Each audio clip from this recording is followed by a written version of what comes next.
I have a podcast that's called the JPP, the Jewish Philanthropy Podcast. And I don't usually make videos about my podcast, but I think in this particular instance, it may be worthwhile. I met an individual recently. His name is Sandy Greenberg. You can Google him and look him up. He's a fascinating person. I just released an episode of the podcast with him. He's a transformative individual who lost his vision. He lost his eyesight when he was in college. Today, he's a little bit over 80 years old. And you'll read about his incredible academic pedigree, going to Harvard and Oxford, despite his blindness, working in the White House for President Lyndon Johnson, and becoming a massive philanthropist and trying to cure the challenge of blindness in society today, those who are suffering from it. He's working on a cure with Johns Hopkins University. Really an incredibly inspiring person. I would encourage you to take the time, if you can, to listen to the episode of the Jewish Philanthropy Podcast in my interview with him. But I wanted to really, in case you're not going to listen, I wanted to highlight just one aspect of our conversation. I asked him, I was kind of playing around with him a little bit. I was trying to understand kind of how he sees me, meaning what do I look like to him, or what is he was talking about how he loves art and how he's able to envision art. And I found this fascinating because I just couldn't fathom how a person who's blind could kind of see art. And I could see he has beautiful artwork in his apartment. And it's not just like people helped him, like his wife picked out the art. Like he actually senses the art and has real sense, a chush, we'd say in Hebrew, for it. So I asked him kind of how he sees me. So he was like, "Oh, you're a very, warm, good-looking guy." So I was like, "Thank you so much. I appreciate that." Exactly, I said to him. But in truth is he said something to me that was incredible. He said to me that he sees everybody, or he senses everybody around him in the world as beautiful, and he sees the best of everybody.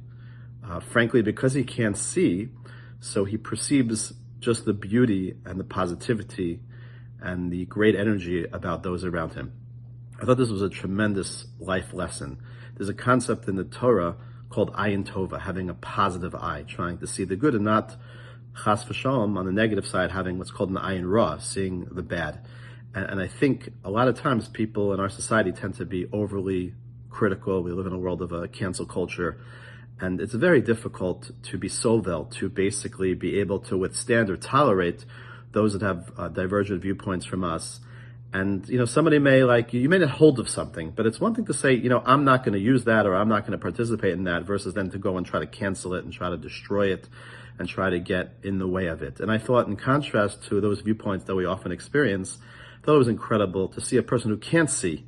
And maybe because he can't see, all he sees is the beauty and the goodness, and how much more so those of us that are blessed to see.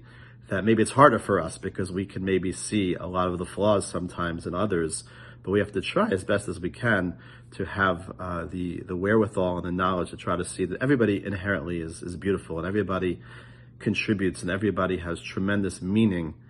And we can frankly, gain the dictum, the maxim in Pirkei Avot, in the ethics of our father, is Ezu Chacham Halamed Mikol Adam. Who is the wise person? Somebody who has the ability to learn from everybody around them. And it really is that we can learn from everybody. We really can be inspired, and we can be motivated. I was reading something just yesterday. I'm trying to remember the exact details of it, but it was this idea that I was reading this on LinkedIn, that somebody was saying that somebody kept calling them to make a sale, wanted to sell them insurance, and the person kept, of course, I've had this, people call me literally 20, 30 times to meet with me to sell me something, a product that I'm not interested in.